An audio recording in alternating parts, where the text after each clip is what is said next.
wabarakatuh. Baik, kita langsung saja. Ini adalah video kita yang kedua atau part 2. Nah, kita langsung masuk ke materi kedua, yaitu materi mengenai inverse fungsi. Jadi, bagi kalian yang kemarin ada bertanya, Bu, inverse fungsi itu apa? Nah, kita akan bahas di pertemuan kali ini. Untuk lebih jelasnya, lebih lengkapnya, dan lebih untuk dipahami, mari kita simak video berikut ini. Nah, baik, kita akan lanjut ke materi komposisi fungsi dan fungsi, submateri mengenai inverse fungsi. Oke, lanjut ke apa sih manfaat kita mempelajari fungsi dari inverse atau inverse fungsi tersebut bagi kehidupan kita sehari-hari.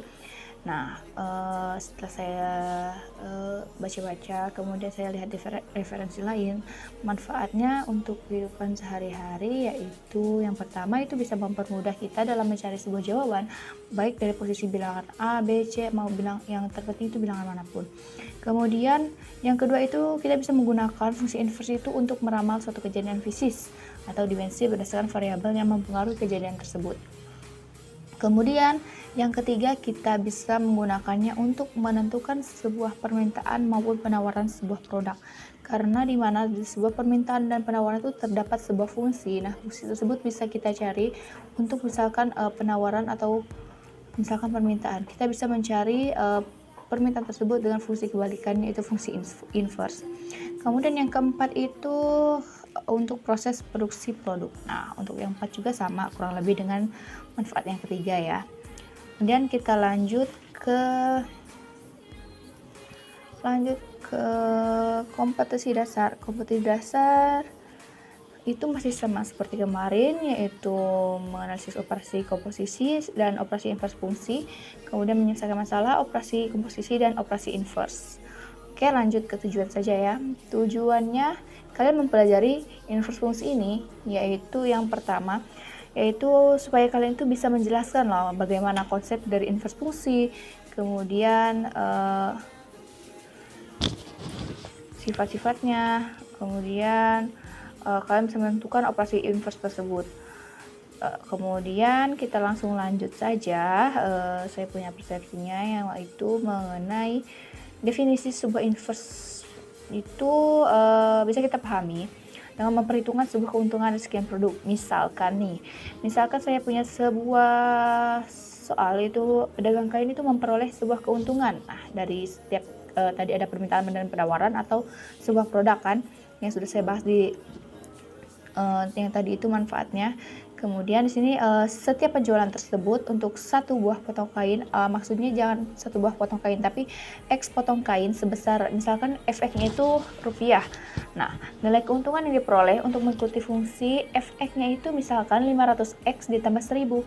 Nah, jika suatu hari pedagang tersebut mampu menjual 50 potong kain, maka keuntungan yang diperoleh untuk 26.000.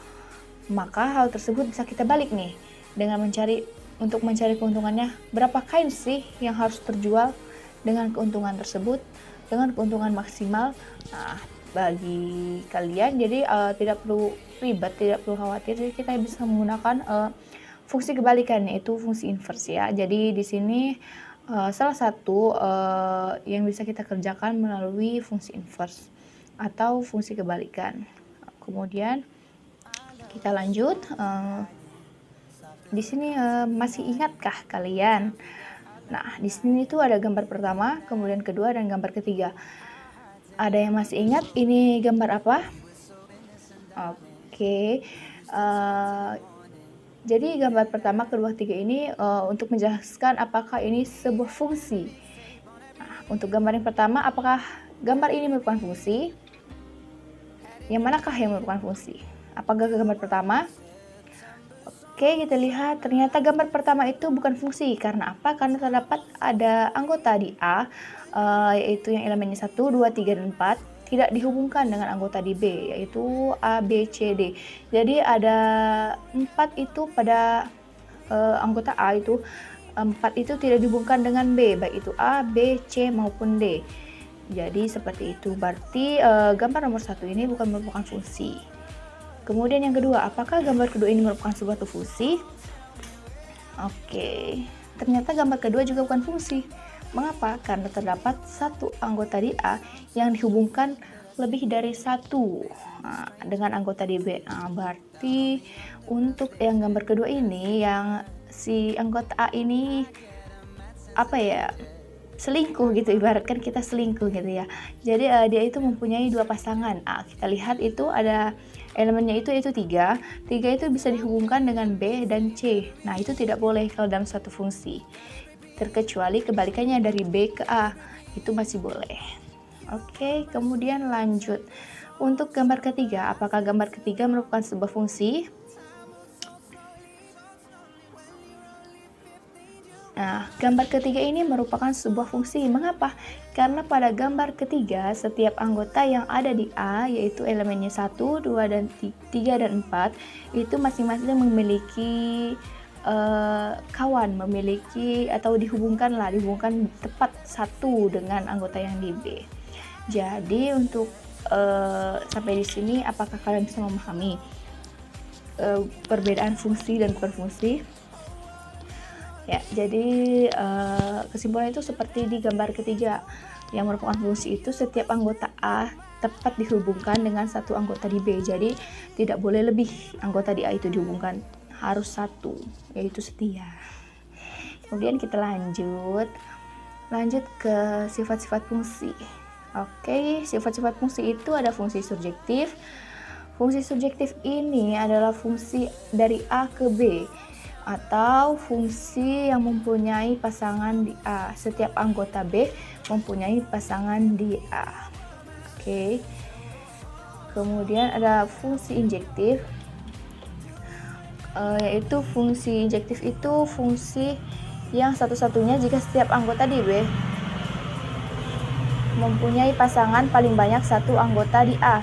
Nah, berarti fungsi injektif ini juga sama seperti fungsi yang tadi itu, seperti pengertian fungsi, yaitu fokus pada satu tujuan, tetapi ini kebalikannya. Kalau fungsi saja itu dari A ke B, kalau fungsi injektif itu dari B ke A. Kemudian lanjut ke fungsi bijektif. Nah, kalau untuk fungsi bijektif ini yaitu gabungan dari kedua fungsi tersebut, yaitu fungsi surjektif dan injektif. Jadi, jika setiap anggota di A itu berpasangan tepat satu anggota di B, dan demikian sebaliknya, maka fungsi tersebut disebut dengan fungsi dari A ke B. Oke, lanjut. Oke, ada yang tahu? Muncul gambar A, B, kemudian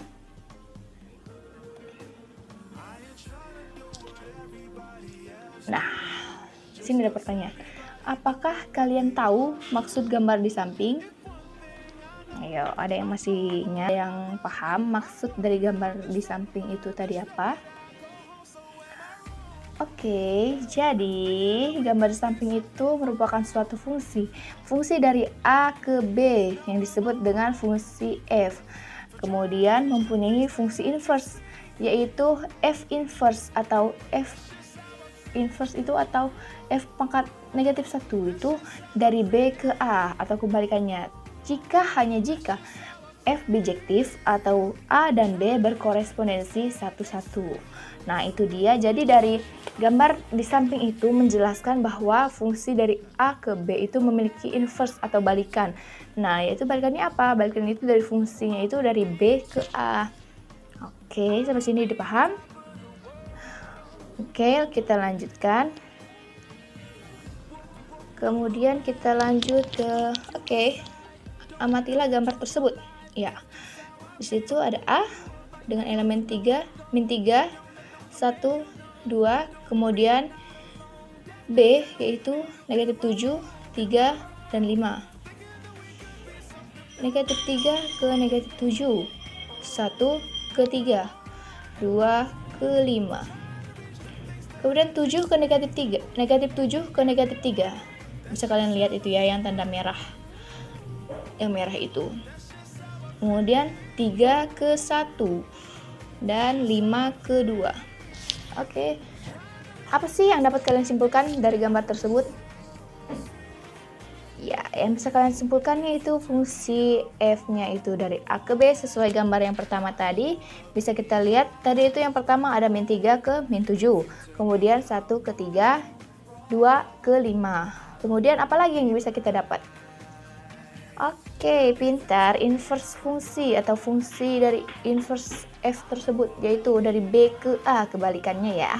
Jadi yaitu negatif 7 ke negatif 3, kemudian 3 ke 1 dan 5 ke 2. Nah, dari sini kita bisa definisikan. Jadi untuk inverse suatu fungsi f adalah jika fungsi f dari A ke B, maka kita nyatakan dengan f sama dengan untuk semua x, y untuk x anggota A dan y anggota B.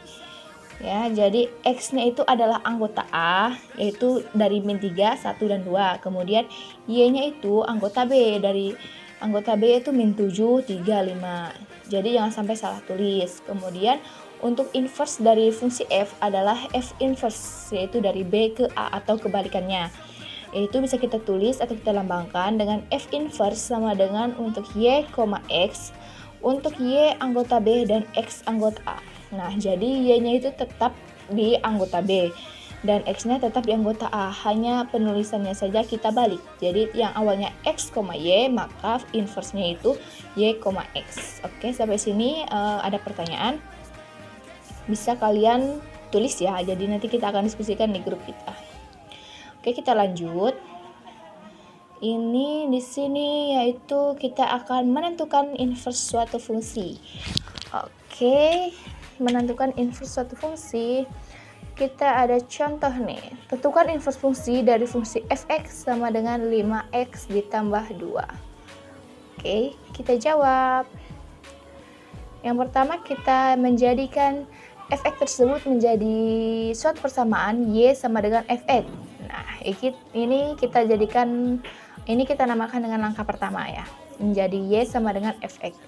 Kemudian kita masukkan nih nilai fx ini, kita masukkan, kita ganti dengan 5x plus 2. Oke, kita tulis. Kemudian kita jadikan x sama dengan, bagaimana caranya? Oke, jadikan x sama dengan, kita pisah elemen yang bukan memiliki variabel x, baik kita pisah. Jadi bisa kita dapat di situ 5x sama dengan y dikurang 2. Kalau bahasa kita itu biasanya kita menyebutnya dengan pindah ruas. Nah, seperti itu ya. Kemudian bagaimana cara mencari x-nya, Bu? Oh, tinggal dibagi saja. X sama dengan y dikurang 2 dibagi 5. Ini kita namakan dengan langkah kedua. Langkah kedua itu kita harus merubah fungsi dari y sama dengan fx itu kita rubah menjadi x sama dengan. Ingat, dari y sama dengan menjadi x sama dengan. Lah, Bu, gimana menentukan inverse fungsinya? Tenang, ini langkah ketiga masih ada. Langkah ketiga, Bu, x sama dengan tuh apa, Bu? Apakah itu fungsi inverse fungsi dari x? Nah, bisa kita lihat di sini x sama dengan y dikurang 2/5 itu merupakan inverse fungsi dari y. Mengapa? Karena di setiap fungsinya itu tuh memiliki variabel y, bukan variabel x. Bisa kalian lihat di sini ada y dikurang 2/5. Jadi ini merupakan inverse fungsi dari y. Untuk inverse fungsi dari x gampang, kalian tinggal merubah variabel y menjadi x. Itu sudah menjadi fungsi dari inverse fungsi dari x. Nih, bisa kalian lihat kan? Yang tadinya y dikurang 2/5 menjadi x dikurang 2/5. Jadi untuk menentukan inverse fungsi x itu, jika kita sudah mendapatkan inverse fungsi y, kita tinggal merubah saja variabel y menjadi variabel x tanpa mengubah sesuatu yang lainnya, hanya merubah variabel. Oke, kita lanjut. Nah, saya sudah jelaskan tadi. Untuk kalian yang sudah bisa memahami tadi, yang sudah menyimak, pasti kalian tahu apakah kalian bisa menyimpulkan langkah-langkah untuk menentukan inverse fungsi tersebut. Oke. Nah, yang pertama itu tadi kita harus merubah fungsi fx ke dalam persamaan y sama dengan fx, betul? Oke. Kemudian yang kedua, Menyelesaikan persamaan tersebut untuk variabel X. Maksudnya di sini adalah menjadikan X sama dengan seperti langkah kedua yang dicontoh tadi. Betul? Oke. Yang ketiga itu mengganti variabel X dengan F inverse Y. Nah, tadi saya sudah bilang karena di situ merupakan variabelnya yaitu variabel Y, maka inverse fungsi tersebut adalah inverse fungsi dari Y. Yaitu kan tadinya X sama dengan Y dikurang 2. Nah, berarti itu merupakan inverse fungsi dari Y. Kemudian yang keempat, yang terakhir itu mengganti variabel Y menjadi X, sehingga diperolehlah inverse dari X atau F inverse X. Oke, ini adalah 4 langkah, jadi kalian harus pahami. Jangan mengingat, tapi pahamilah. Jika kalian mengingat, kalian akan lupa. Tapi kalau kalian memahami, insya Allah kalian akan ingat sampai ya cukup lama lah dibandingkan dengan menghafal, dengan mengingat. Karena kalau mengingat, menghafal tuh kita itu tidak akan bisa lama gitu untuk ingat sesuatu hal tersebut. Oke, lanjut. Kemudian tes uji kemampuan. Ya, ini panahnya belum saya kasih efek ya, saya lupa belum kasih animasi. Kemudian tentukan fungsi inverse dari fungsi gx sama dengan 6x dikurang 1 dibagi 2x dikurang 3. Nah, kita jawab Y sama dengan gx. Ini untuk langkah pertama tadi kan. Kemudian kita substitusikan Y sama dengan, masukkan nilai gx nya, yaitu 6x dikurang 1 dibagi 2x dikurang 3. Kemudian kita apakan? Oke, jadi kita kalikan Y dikali 2x min 3, kemudian sama dengan 6x ditambah 1, betul? Ya, kemudian kita apakan lagi nih? Kita kalikan dari Y kali 2x menjadi 2xy. Kemudian Y dikali min 3 itu min 3y. Itu untuk panahnya mohon maaf kurang naik sedikit ya, karena mungkin ada kesalahan. Kemarin saya coba di laptop itu sudah pas, tapi begitu pindah ke HP jadi seperti ini. Ya maklumlah kesalahan. Biasanya kalau format file dari PDF juga jika dipindah dari Word juga jika dipindah ke HP itu tetap berubah tergantung pengaturan di HP. Kemudian jadi 2xy dikurang 6x. Mengapa? Karena di sini kita menyatukan ada variabel yang sama tidak di antara kedua rows tersebut. Di situ terdapat variabel x, di kiri mendapat variabel x, kanan juga variabel x. Jadi kita satukan yaitu yang memiliki variabel sama, yaitu 2xy dikurang 6x. Yang berbeda kita pisahkan ke ruas sebelah kanan. Kemudian jadi 3y dikurang 1.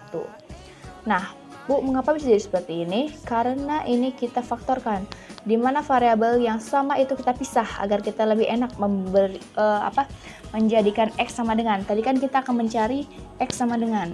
Nah, kalau sudah seperti ini kan enak nih cari x sama dengannya. Bu, apakah sama ini dengan persamaan di atas? Sama. Coba kita buktikan. X dikali 2y, 2xy. Kemudian min 6x dikali min 6x, min 6 dikali x itu min 6x. Sama kan? Jadi kita bisa merubah seperti ini agar kita lebih enak mencari x sama dengannya atau inverse fungsi y-nya. Oke, jadi kita dapat nilai x sama dengan 3y dikurang 1 dibagi 2y dikurang 6. Nah, ini tadi apa? Ya, disebut dengan inverse fungsi dari y. Di sini g inverse y sama dengan 3y dikurang 1 dibagi 2y dikurang 6. Nah, ya di sini udah ketahuan ya ada jawabannya.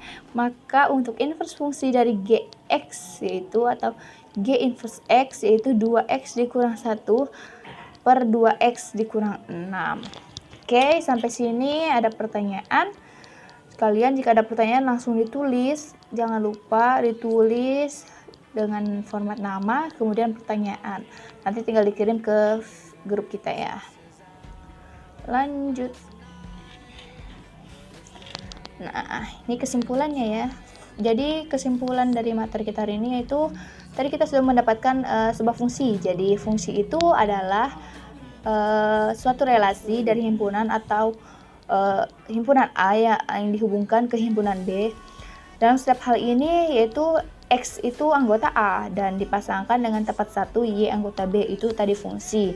Kemudian misalkan nih, misalkan kita ketahui himpunan A itu A, B, C, D dan B itu 1, 2, 3, dan 4, dan menyatakan F adalah fungsi dari A ke B dengan aturan seperti diagram A itu A, B, C, D, B itu 1, 2, 3, 4. Dari A kedua, B kedua, C ketiga, dan D ketiga.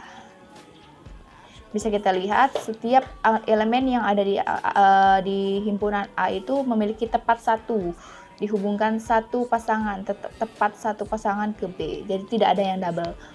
Jadi kita dapat itu bisa kita lihat, kalian bisa ingat lebih jauh lagi, lebih ingat sendiri. Maka kita dapat itu daerah asal atau domain. Kalian pasti ingatkan domain dari F itu A, B, C, D. Kemudian daerah kawannya atau domain atau pasangannya yaitu 1, 2, 3, 4. Dan ring itu adalah 2 dan 3. Di mana ring itu merupakan hasilnya dari kedua fungsi tersebut, kedua himpunan tersebut. Nah, kesimpulan yang paling penting, Nah, di sini itu adalah fungsi dari A ke B mempunyai inverse fungsi atau fungsi inverse, yaitu dari B ke A. Jadi kalian jangan lupa. Jadi jika suatu fungsi dari A ke B itu inverse-nya itu adalah kebalikannya, yaitu dari B ke A. Oke, ini adalah referensi. Bisa kalian buka sendiri nanti. Terakhir, ya, di sini ada tugas seperti biasa. Silahkan buka link berikut. Selamat mencoba. Nah, tugasnya sudah ada di deskripsi di bawah, tinggal kalian klik linknya ya. Jadi jangan sampai tidak mengerjakan. Saya tunggu tugas kalian. Tugas adalah tanggung jawab. Oke. Terima kasih. Baik, nah itu dia. Itu adalah sedikit penjelasan atau uraian mengenai inverse matrik. Saya harap video tersebut dapat memberikan manfaat baik untuk kita semua, baik untuk saya maupun untuk kalian. Yang terpenting itu kalian itu bisa memahami materi tersebut agar kalian itu bisa mengerjakan setiap soal yang ada. Sesulit apapun soal, kalian akan bisa mengerjakannya asalkan kalian itu paham langkahnya, tidak hanya mengingat tapi paham. Oke, mungkin sekian penjelasan dari Ibu mengenai materi inverse matrik. Kurang dan lebihnya saya mohon maaf. Untuk tugas jangan lupa dikerjakan lagi, ada di link di deskripsi di bawah ini. Nah, jangan sampai tugas ini kalian kerjakan sembarangan. Karena apa? Karena tugas ini merupakan penilaian bagi kalian maupun bagi Ibu. Jadi nilai ini sebagai evaluasi apakah kalian paham dengan materi ini. Jadi jangan sembarangan mengisi, kerjakan sebenar-benarnya, sungguh-sungguh agar nilai kalian juga bagus. Akhir kata dari saya, wassalamualaikum warahmatullahi wabarakatuh.